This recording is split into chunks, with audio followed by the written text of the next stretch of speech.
what happens when you carry people with you where God has called you, people that God didn't ask you to carry. And today we are looking at Abraham and Lot. Genesis chapter 13 is when Abraham comes with Lot. But when you start at Genesis chapter 12, it says, I'm reading from KJV. Now the Lord had said unto Abraham, Get thee out of thy country, and from thy kindred, and from thy father's house, unto a land that I will shew thee. And I will make of thee a great nation, and I will bless thee, and make thy name great. So chapter 13 you see, and Abraham went out of Egypt, he and his wife, and all that he had, and Lot with him into the south. Abraham was very rich in cattle and in gold. God called Abraham. God didn't call Lot. But Abraham allowed Lot to tag along. Now, the Bible continues to tell us Abraham was very rich. He was a blessed man. So, with time, Lot also became very rich with lots and lots of goods. Their riches were too great that spaces were smaller for them to share together. Because remember, God could still have done something mighty and great with Lot without Abraham being the one to carry Lot. But let's continue to see where this goes. As you well know, if you read the story, if you haven't, you're welcome. Just continue to read the story and get to understand. Else, I'm still going to tell you in a paraphrased way what happened. Abraham thinks to himself, this is not working out for us. We need to separate. He calls Lot, asking, between the east and the west, I'm paraphrasing this story. It may have happened a different way. Like to look at the land that side and the land beside. So that if you take this side, me and my people can go this side. But if you take this side, me and my people can go this side. You see where they are at? So Lot looks and is like, and he sees where land looks fertile and green, and because he had a lot of cattle, he goes like, this will be the best. That's when he chooses to go to Sodom and Gomorrah. So Lot takes that route of Sodom and Gomorrah. Okay? Let's read there. Honestly, I feel like we gotta read there. I don't want to paraphrase it too much. Genesis chapter 13, verse 6. And the land was not able to bear them, that they might dwell together, for their substance was great, so that they could not dwell together. And there was a strife between the herdmen of Abraham's cattle and the herdmen of Lot's cattle. And the Canaanites and the Perizzites dwelt then in the land.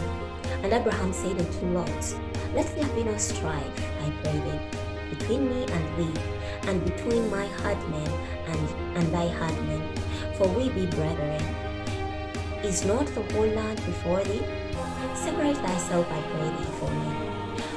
If thou wilt take the left hand, then I will go to the right. Or if thou depart to the right hand, then I will go to the left. And Lot lifted up his eyes, and beheld all the plain of Jordan, that it was well watered everywhere, before the Lord destroyed Sodom and Gomorrah, even as the garden of the Lord, like the land of Egypt, as thou comest unto Zoar. Then Lot chose him all the plain of Jordan, and Lot journeyed east, and they separated themselves, the one from the other. Abraham dwelt in the lands of Canaan, and Lot dwelt in the cities of the plain, and pitched his tent toward Sodom. Lot goes to Sodom. We all know what happened with Sodom and Gomorrah.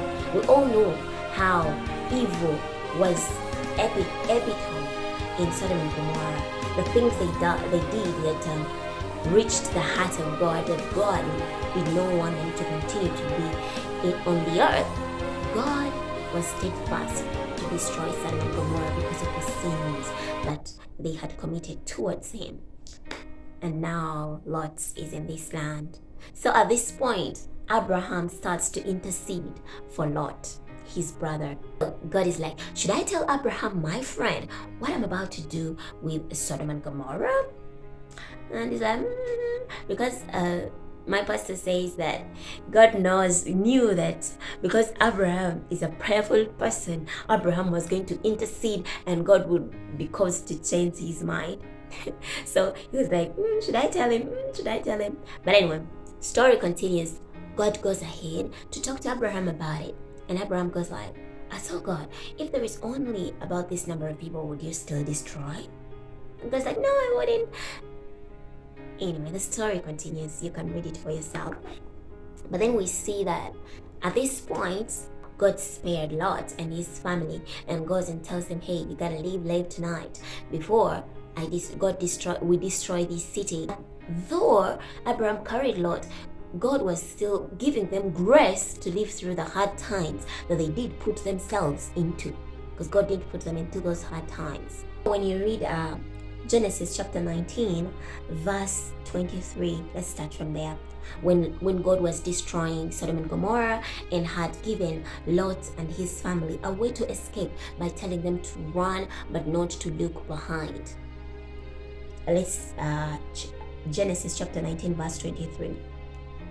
The sun was risen up upon the earth when Lot entered into Zoar. The Lord rained upon Sodom and upon Gomorrah brimstone and fire from the Lord out of heaven.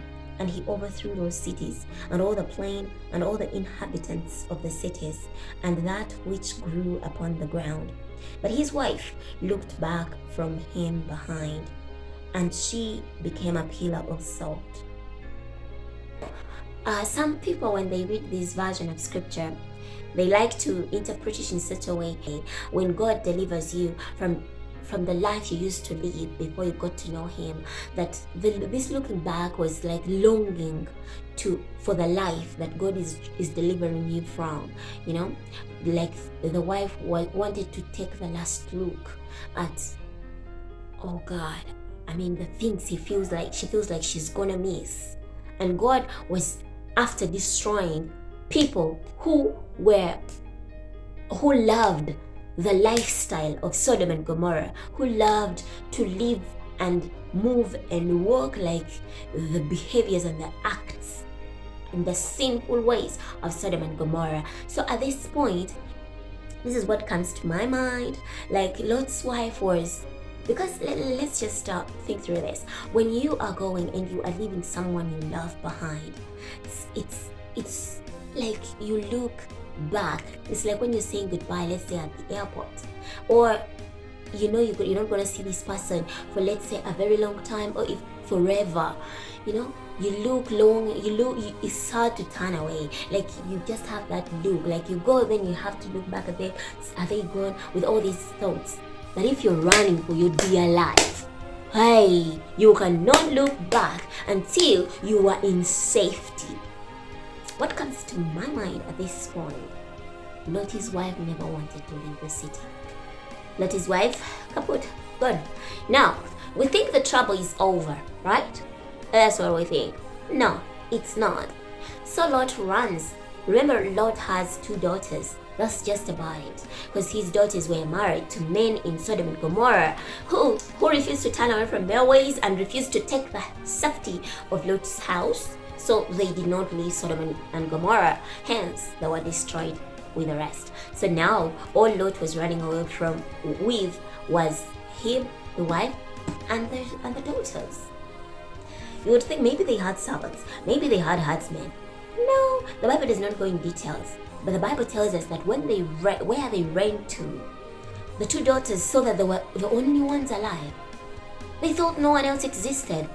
That tells me the only people that were running away from Sodom and Gomorrah was Lot, his wife, and his 2 daughters. Nobody else. Let's continue. Verse 13. Genesis chapter 19, verse 30. Not 13, 30. And Lot went up out of Zoar and dwelt the mountain, and his 2 daughters with him. For he feared to dwell in Zoar, and he dwelt in the cave. And he and his 2 daughters. You see, the situation became so terrifying for Lot. In other words, you would say he got traumatized. he got traumatized. He didn't even want to live a life anymore. He didn't want to. He refused to live in Zoar. He just went and hid himself in a cave. You know, where you go like, okay, maybe I won't run into any trouble here. So he and his daughters went and lived in a cave. And the firstborn said unto the younger, Our father is old, and there is not a man in the earth to come in unto us after the manner of all the earth. You see, the daughter, in her mind, she believed that no man existed on the earth. So they are done for. That can only happen if your faith and trust is not deeply rooted in God. Because if it is in God, your thoughts wouldn't be like, oh, nobody exists. We see now the daughters, the firstborn daughter of Lot, bringing up ideas. And she continues to say in verse 32, Come, let us make our father drink wine, and we will lie with him, that we may preserve seed of our father. And they made their father drink wine that night. And the firstborn went in and lay with her father, and he perceived not when she lay down, nor when she arose. Now we are seeing daughters raping their own father. They made him drunk to the point that he could not tell when the daughter came in or when the daughter left. So the two daughters became pregnant of their father. I'm telling you, this is not the thing you would dream of when you are a father, because hopelessness checked in. Now drunkenness. Now more stuff unfolding. You can continue to go and read and see what happened in the life of Lot and his two daughters. My point is, here what I wanted to show you is Lot took a journey he was not meant to take. And you see, God didn't call him for the journey. So my dear friends, learn to let go of people, situations, and understand. Sometimes in letting go, you are letting God. I look scary. I go like, what is that? So I'm gonna try and see if I can leave my face alone and undo this. I